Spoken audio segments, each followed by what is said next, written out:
বিসমিল্লাহির রহমানির রহিম। আজকে আমরা একটা গণিত দেখার চেষ্টা করি ইনশাআল্লাহ আজিজ। গণিতটা হচ্ছে চিনির মূল্য 20% কমল, কিন্তু চিনির ব্যবহার 20% বৃদ্ধি পেল। এতে চিনি বাবদ ব্যয় শতকরা কত বাড়লো বা কমলো? তো চিনির মূল্য 20% কমছে, চিনির ব্যবহার 20% বৃদ্ধি পেয়েছে। চিনির ব্যবহার বলতে আমার চিনির কেজিতে ব্যবহার বৃদ্ধি পেয়েছে। সেই কেজির ব্যবহারটা আমরা টাকায় ট্রান্সফার করছি অঙ্কের ভাষায়। মূলত ভাষাটা এরকম হওয়ার কথা ছিল যে চিনির ব্যবহার বৃদ্ধি পেয়েছে বলতে আমার ফ্যামিলিতে চিনি যদি মাসে 5 কেজি লাগতো, সেখানে এখন চিনি 6 কেজি লাগে। অর্থাৎ 5 কেজির 20% 1 কেজি বেশি, সেখানে এখন 6 কেজি লাগে। তো 6 কেজি 1 কেজির দাম বেশি লাগছে, সেই দামটাকে ট্রান্সফার করে এখানে ব্যবহার করা হয়েছে যে চিনির ব্যবহার 20% বৃদ্ধি পেয়েছে। এর মানে হচ্ছে চিনি কেজিতে ব্যবহার বৃদ্ধি পেয়েছে, আর সেটা দামে ট্রান্সফার করে 20% বৃদ্ধি পেয়েছে। আসি আমরা এই অঙ্কটা একটু প্র্যাকটিক্যালি দেখি। বর্তমানে বাজারে চিনি চলে হচ্ছে 70 টাকা। তো এই 70 টাকা চিনিতে যদি 20% কমে, 70-এর 20% কত?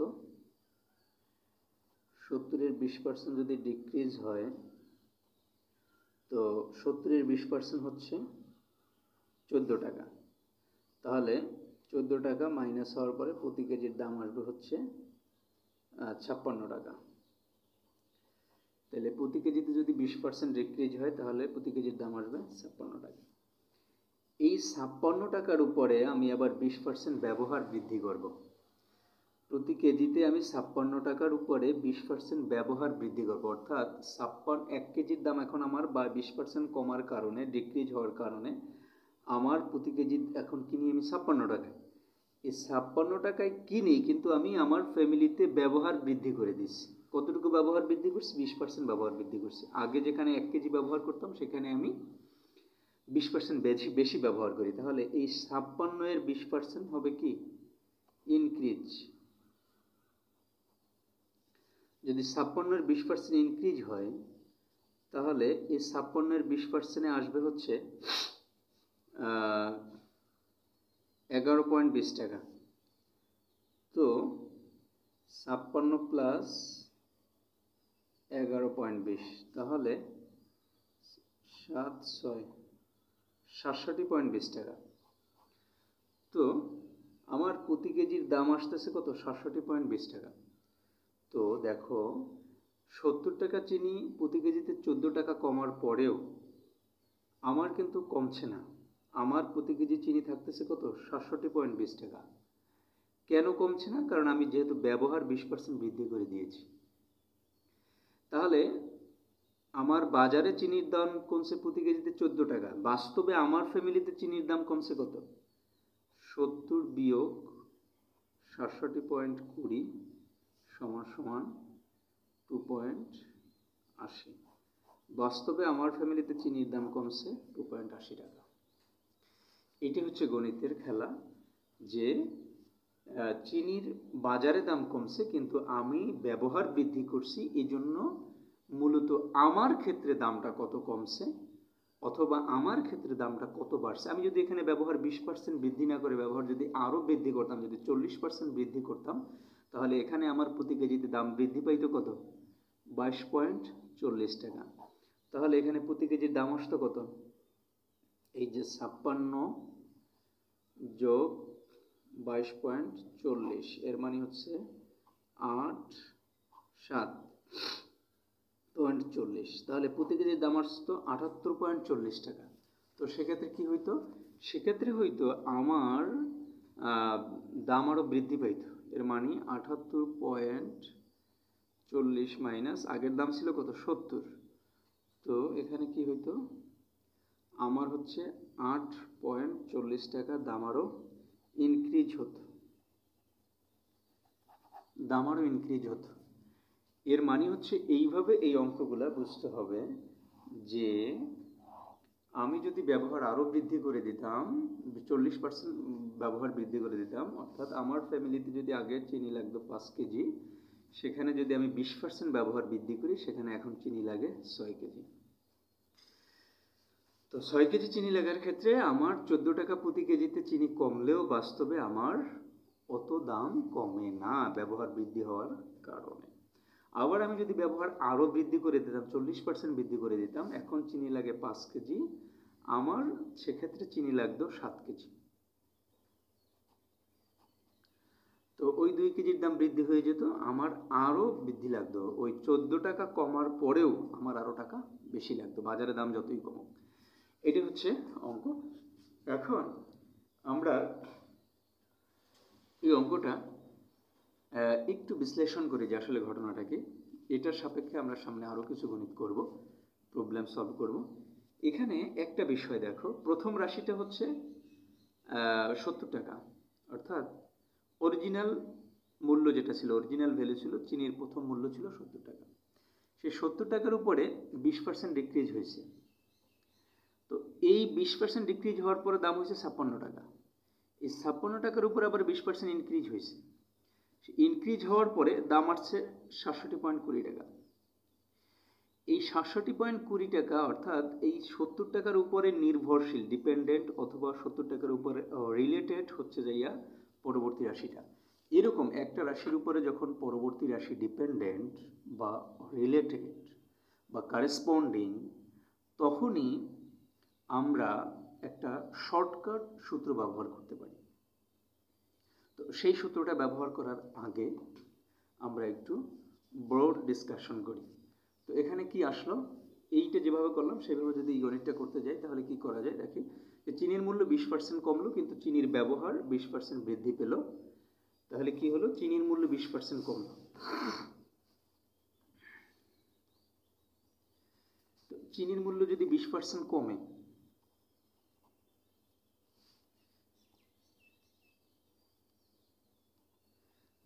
কমলো, তো 20% কমলে কি হবে, যে পূর্বের মূল্য 100 টাকা থাকলে বর্তমান মূল্য কত, 80 টাকা। কিন্তু চিনির ব্যবহার 20% বৃদ্ধি পেল, তাহলে এই 80 এর 20% বৃদ্ধি পাবে, তাই না? আবার ব্যবহার 20% বৃদ্ধি পেল, ব্যবহার 20% বৃদ্ধি পেল, ব্যবহার 20% বৃদ্ধি পেল কি, এই 80-র উপরে ব্যবহার 20% বৃদ্ধি পেল। আমি বলেছি যে একটা রাশির উপরে একটা রাশি নির্ভরশীল, 80-র উপরে 20% বৃদ্ধি পেল, তাহলে পরবর্তী দামটা আসবে কত, 80 যোগ 80 এর 20%। আচ্ছা, তাহলে 80 যোগ 80 এর 20% হচ্ছে 16 টাকা, সমান সমান 96 টাকা। তাহলে আসলো কত, 96 টাকা।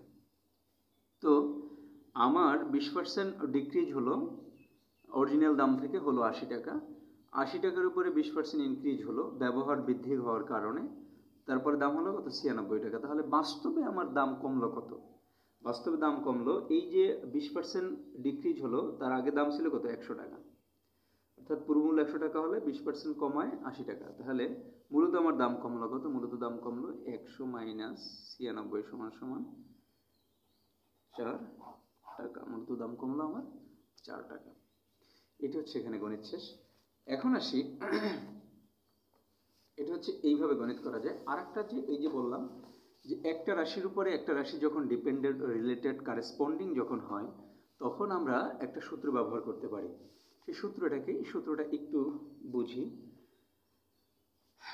যদি a% আর b% দুইটা রাশি হয়, অর্থাৎ a এবং b, a% এবং b% দুইটা রাশি যদি বৃদ্ধি অথবা হ্রাস পায়, a% এবং b% দুইটা ভেরিয়েবল যদি বৃদ্ধি অথবা হ্রাস পায়, তাহলে সেটা যদি শতকরা হারে আমরা প্রকাশ করতে যাই তাহলে কি হবে, অর্থাৎ a% হারে একটা জিনিস বৃদ্ধি পাচ্ছে, তাহলে এই বেস কত, a তো থাকবেই। আবার b% হারে আর একটা রাশি বৃদ্ধি পাচ্ছে, তাহলে এর বেস কত, b তো থাকবেই। এই দুইটার যোগফল, তাহলে এর বেস সহ থাকবে, প্লাস এই দুটো যেহেতু শতকরা হারে আমাকে প্রকাশ করতে হবে, এর বৃদ্ধির হার কত শতকরা হারে, তাহলে এই দুইটার গুণফল আর 100 দিয়ে ভাগ। এইটা হচ্ছে শর্টকাট সূত্র, অর্থাৎ দুইটা রাশি যদি শতকরা হারে বৃদ্ধি অথবা হ্রাস পায় তাহলে তাদের বেস নিয়ে নিতে হবে, কারণ শতকরা হারের বৃদ্ধি পেলেও তাদের বেস নিয়ে বৃদ্ধি পাবে, সাথে সাথে যেহেতু শতকরা হারে প্রকাশ করতে হবে তাহলে তাদের গুণ দিয়া 100 দিয়ে ভাগ দিতে হবে, কারণ শতকরা বলতেই 100 দিয়ে ভাগ। এখন আসি, যদি এ আর বি শতকরা হারে হ্রাস পায় তাহলে হ্রাস পাইতে হলেও তাদের বেস নিয়ে হ্রাস পাবে, তাহলে হ্রাস পাওয়ার মাইনাস চিহ্ন নিয়ে হ্রাস পাবে, তাহলে মাইনাসে মাইনাস বি প্লাস মাইনাসে ইন্টু মাইনাস বি 100, তাহলে আলটিমেটলি দাঁড়ালো কি মাইনাসে minus B minus minus plus plus A B 100। এরপরে এইটা যদি এরকম হয় যে একটা প্লাস একটা মানে অর্থাৎ এ হ্রাস পাচ্ছে, এ পার্সেন্ট হারে হ্রাস পাচ্ছে, বি পার্সেন্ট হারে বৃদ্ধি পাচ্ছে, তাহলে কি হবে হ্রাস পাচ্ছে এ, বি পার্সেন্ট হারে বৃদ্ধি পাচ্ছে এর মানে বি প্লাস, আর প্লাস এ হ্রাস পাচ্ছে এর মানে এ মাইনাস নিয়ে থাকবে আর বি প্লাস নিয়ে থাকবে আর এই 100, তাহলে কি হবে মাইনাস এ প্লাস বি, এই প্লাস মানে যে মাইনাস এ বি বাই 100। এই সূত্র হচ্ছে এটা এরকম। এই যে শর্টকাট সূত্রটা, এটার ব্যাখ্যা হচ্ছে এরকম। হ্যাঁ, এটা ব্যবহার করতে গেলে আমাকে অবশ্যই এ রাশির উপরে বি রাশি ডিপেন্ডেন্ট হতে হবে, দুইটা রিলেটেড হতে হবে অথবা কারেসপন্ডিং হতে হবে, হ্যাঁ, অথবা রেসপন্ডিং হতে হবে, একটাকে আর একটার রেসপেক্ট করতে হবে, রেসপেক্টিং হতে হবে। যদি দুইটা রাশি রেসপেক্টিং না হয় তাহলে আমরা এই সূত্র ব্যবহার করতে পারবো না। এখন কোন কোন ক্ষেত্রে রেসপেক্টিং হয়, এই অঙ্কটা আমরা দেখলাম যে এটা রেসপেক্টিং হলো। কিভাবে রেসপেক্টিং হলো, যে চিনির মূল্য 20% কমলো, আবার ওই কমা মূল্যের উপরই আমি আবার ব্যবহার বৃদ্ধি করলাম, তাহলে একটা আরেকটাকে রেসপেক্ট করলো দুইটা রাশি, তাহলে এই ক্ষেত্রে আমরা এই সূত্র ব্যবহার করতে পারবো।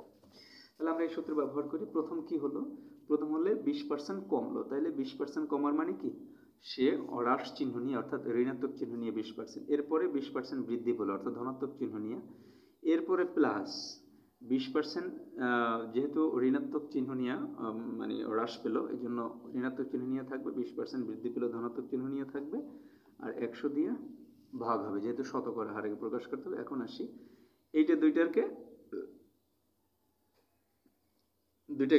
বাদ দেওয়া যায়, অর্থাৎ এইটা ধনাত্মক এইটা ঋণাত্মক, এখানে কত থাকে এই ধনাত্মক এই শূন্য এই শূন্য এই শূন্য এই শূন্য অর্থাৎ -4, তাহলে মাইনাস যেহেতু আছে এর মানে কি হ্রাস পায়, এর মানে কি সে হ্রাস পেয়েছে, কমছে, তাহলে 4% হারে কমছে, উত্তর 4% হারে কমছে। এখানেও আমরা যেরকম বলছিলাম যে 4 টাকা কমছে, অর্থাৎ 100 থেকে যেহেতু আমরা বিয়োগ দিছি 4% হারে কমছে, আর এখানেও আমরা এখানে 4% হারে কমছে, এটাই হচ্ছে কথা। এখন আসি, আর কোন কোন ক্ষেত্রে এই দুইটা রাশি একটা আরেকটাকে রেসপেক্ট করে, রেসপেক্টিং হয়, কিরকম রেসপেক্টিং হয় আমরা আরেকটু দেখি। যেমন বর্গক্ষেত্র, এই যে বর্গক্ষেত্রের ক্ষেত্রফল,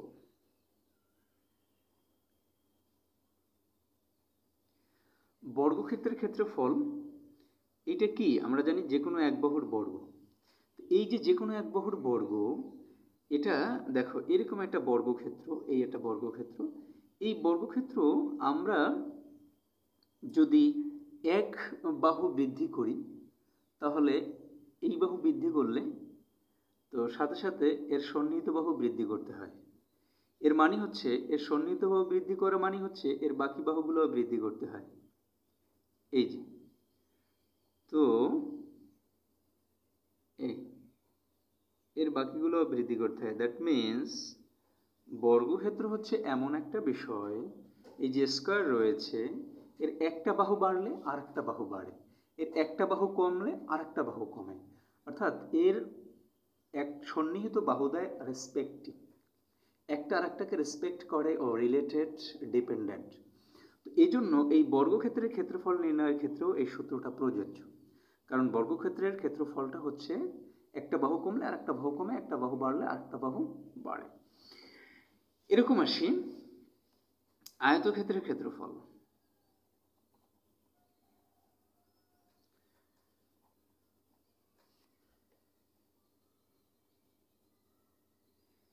আয়তক্ষেত্রের ক্ষেত্রফল আমরা জানি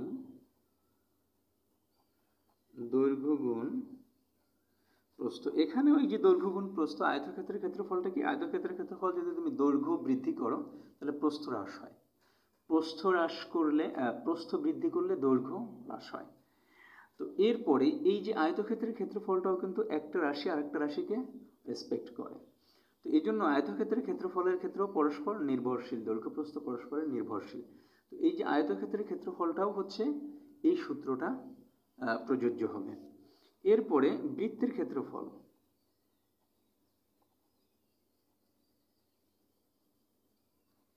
এখন দেখো বৃত্তের ক্ষেত্রফলের সূত্রটা কি, পাই আর স্কয়ার। এই যে পাই আর স্কয়ার, এখানে পাই হচ্ছে ধ্রুবক, এটা আমরা জানি 22/7 মান, আর আর হচ্ছে ব্যাসার্ধ। এই যে আর স্কয়ার এর মানে কি, যে এইখানে আমরা একটা বৃত্ত আঁকলাম, এই বৃত্তের ব্যাসার্ধ হচ্ছে আর, তো এই ক্ষেত্রফল হচ্ছে পাই আর স্কয়ার, পুরো বৃত্তটার ক্ষেত্রফল হচ্ছে পাই আর স্কয়ার, অর্থাৎ ভিতরে যতটুকু জায়গা আছে এটা হচ্ছে পাই আর স্কয়ার। তো এই জায়গাটুকু আমরা কিভাবে পরিমাপ করি, এই যে আর একটা ব্যাসার্ধ নিলাম আর, এই ফালি ফালি করে কাটলাম, এই প্রথমে এই ব্যাসার্ধটুকু আমরা তৈরি করি, এরপরে এ দিয়ে পুরো বৃত্তের ব্যাসার্ধ বের করি। এর মানে হচ্ছে পাই, অর্থাৎ বৃত্তের যে পাই 22/7 হচ্ছে পরিধি এবং ব্যাসের অনুপাত, পরিধি এবং ব্যাসের অনুপাত হচ্ছে পাই। যাক, সেটা পরের বিষয়। আমি বোঝাতে চাচ্ছিলাম যে আর স্কয়ার যেহেতু বৃত্তের ব্যাসার্ধের স্কয়ার, তো ব্যাসার্ধের স্কয়ার হচ্ছে, তুমি যদি এখানে বৃত্তের একটা ব্যাসার্ধ অর্থাৎ এই ব্যাসার্ধ যদি কমাও তাহলে এই ব্যাসার্ধ কমে যাবে, এই ব্যাসার্ধ যদি বাড়াও তাহলে এই ব্যাসার্ধ বেড়ে যাবে। এর মানে এই যে আর স্কয়ার বৃত্তের ক্ষেত্রফলের সূত্র, এটাও একটা ব্যাসার্ধ আরেকটা ব্যাসার্ধকে রেসপেক্ট করে। আমরা বৃত্তের ক্ষেত্রফল নির্ণয়ের ক্ষেত্রে এই ফালি ফালি তৈরি করে যে ক্ষেত্রফল নির্ণয় করি, তা তো আমরা হচ্ছে একটা ব্যাসার্ধ আরেকটা ব্যাসার্ধকে রেসপেক্ট করে। এই জন্য এই যদি তুমি আর স্কয়ার এই ব্যাসার্ধ কমাও তাহলে এই ব্যাসার্ধ কমে যাবে, আলটিমেটলি এই ব্যাসার্ধ বাড়াও তাহলে এই ব্যাসার্ধ বেড়ে যাবে। এই জন্য এই যে এই সূত্রটা বর্গক্ষেত্রের ক্ষেত্রফল, আয়তক্ষেত্রের ক্ষেত্রফল, বৃত্তের ক্ষেত্রফল, এই তিনটার ক্ষেত্রের ক্ষেত্রফলের ক্ষেত্রে যেখানে স্কয়ার রয়েছে, অর্থাৎ একটা রাশি আরেকটা রাশিকে রেসপেক্ট করে, এই তিনটে ক্ষেত্রে এই সূত্র, শর্টকাট সূত্রটা খাটবে এবং আমরা ব্যবহার করতে পারব। আমরা একটু আরো গণিত দেখি। আমরা দেখি এখানে আমরা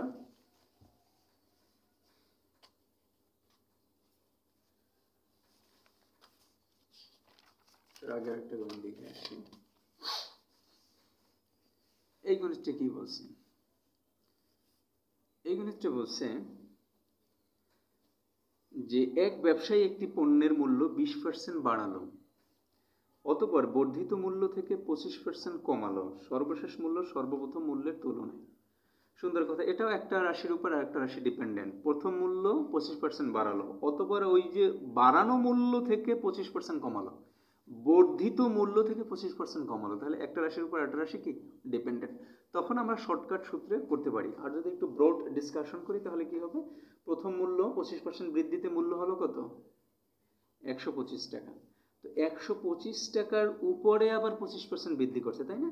তাহলে কত হবে, 125 যোগ 125-এর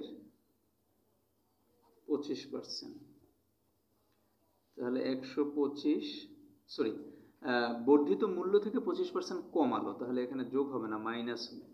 তাহলে মাইনাস 125 1/4, কারণ 25% মানে কি 1/4, 4×25 100 সমান সমান 4, এখানে হবে 500 মাইনাস 125 সমান সমান 375/4। তাহলে প্রথম মূল্য, প্রথম পণ্য, ব্যবসায়ী একটি পণ্যের মূল্য 25% বাড়ালো, তাহলে হলো কত, 125।